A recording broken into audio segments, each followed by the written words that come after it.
for both of you guys, not having three guys that are pretty well known, Nate Geary, Tommy Armstrong, and Jordan Westerkamp playing in this game. Just curious to get your guys' thoughts, just three of those guys that have meant so much to the program not being able to play.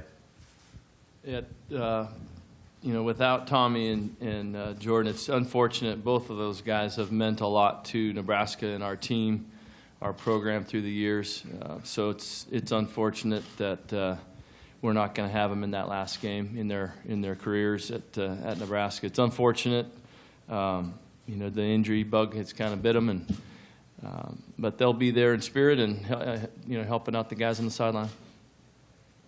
On the lighter side of things, I guess, because the situation is what it is, last year's season for us with Nate, game against Iowa, and then the game against UCLA, our bowl game, we didn't have him for most of the game, targeting calls, and he was out. So I guess it's only natural that Nate wouldn't be here for our bowl game, and Antonio Reed, the fellow that's going to play in a spot, will be there. But again, same as Danny said, Nate, we weren't a part of his whole career here, but he started off fast as a freshman, did a lot of things early on in his career, and then as well in the 2 years that we've been together here. So anytime you don't have a starter, it's always difficult, but at the same time, I think our team and our players on defense have adapted well, and the players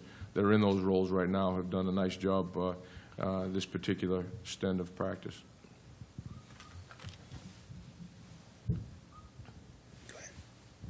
Hey, Mark, just in general, what have you stressed to your defense in preparation for Tennessee? Oh, anytime you look at an opponent, you start with the personnel, and obviously Tennessee has very good personnel. I think the only thing that's held them back has been consistency. There are injuries also over the course of the season, but everything starts with the quarterback, both in the run game, pass game, his leadership, and everything goes through him. So we've made a big awareness of that, right down to just the operation of the game. Plays coming in from the sideline, the tempo of the offense. So again, everything starts with his capabilities and what he means to the offense, and then you take a look at their offensive line. You don't go too far there, and we understand that between that offensive line and the running backs that they have, it'll be a long day if we don't handle their run game and try to make them as one-dimensional as possible, and then obviously getting off on third down. The other part of that also would be in that passing game. We've talked a lot about the matchups of our perimeter people against their perimeter people. Big bodies, tall, 6'3", 6'5", and those have been the three things that we've stressed the most. But again, just starting with the quarterback. Danny, with Riker Fife, he seemed pretty locked in yesterday at practice. Over the last few weeks, what have you noticed about him just kind of evolving, and what has stood out to you in his progression since he's had to take over for Tommy? Yeah, he's had excellent month of practice, gotten a ton of reps. He's been preparing to start this game for a while. It wasn't really out there, and we weren't quite sure Tommy's status, but he has been preparing to play the game and finish off his career. I think he's been excited about it, but he's been dialed in. He's really worked hard in the preparation part of it, studying and getting himself in a position to play his best football.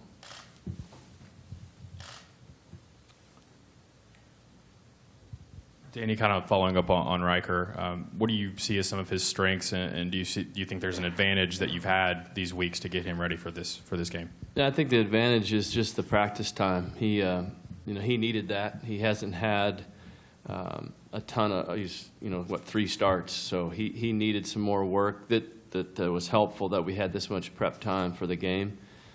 Kind of got him some work and some things that he might not have had a lot during the season. But he is, he's performed well. I thought in the Maryland game when he played, And with this amount of time to practice, I think we've hit a lot of different things and got him up to speed on some stuff that he might not have repped as much. But he's ready to go. He's been looking good. I think he's excited to start. Hey, guys. This will be the 10th bowl game, I think, that Coach Riley's coaching. I think you guys have both been a part of almost all of them. I know you have, Coach Banker. Where does Tennessee rank among the opponents that you guys have faced in bowls? I got to think it's pretty close to the top. Yeah, I'd say so. I think the Texas team that we faced was a very good team. I really can't think. You know, we played a Missouri team in the Sun Bowl when Chase Daniels was just a youngster. He was only, I believe, a sophomore at the time, correct? Yep. And if I remember right, half of that offense and half of that defense are all still on NFL rosters right now. Nobody really knew a whole lot about them, and that was a heck of a day right there now. So that was a heck of a team also. We played some good ones. BYU was a tough game.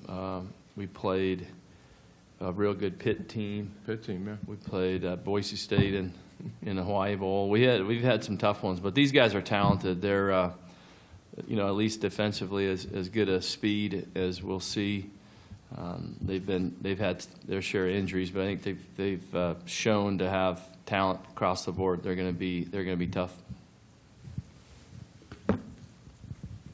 I guess kind of along those lines, Danny, how hard has it been to get a read on this defense, given their injuries and road-hitting personnel? And in general, what do you expect from them? What challenges will they present? Yeah, the personnel's been a little tricky. They've had to play. I think they like to be a substitution team. They like to bounce in and out of a base group and then a nickel group. And I think with the injuries, they didn't have the ability to do that all year. So we've had to kind of look through each game and make sure that we're getting a good read on whoever's in the game. So that's taken some time. The injury part of it, you always have to look pretty deep into who some of these guys are. You might not have seen it that much on film, but they are talented. They've got a lot of good depth at each position. So, we've had to just make sure we're ready to go for whatever they're going to give us. They've been a pressure team. I would expect that to be the case, from throughout the season. They've given some quarterbacks some issues, and with Riker's lack of starts, I would think they would try to pressure him a little bit. This one's from the television platform.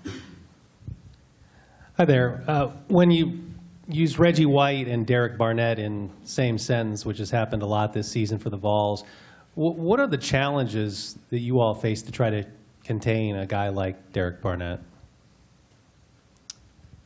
Oh, you know what? I don't know as it's just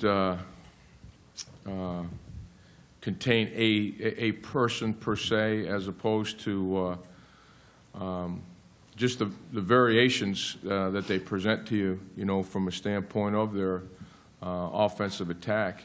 The team defense is a big deal, obviously, and I think one of the biggest challenges just overall as you head into these bowl games is similar to what you face at the beginning of the year. Finishing on plays, tackling, open field tackling, space, and things of that nature. So I don't know if there's anything specific, that you do, as opposed to just make sure that obviously the team concept of what you're doing is sound. Okay. Thank you, Coach Langsdorf. Coach Banker, we thank you very much for your time. Thank you. Next, we'll hear from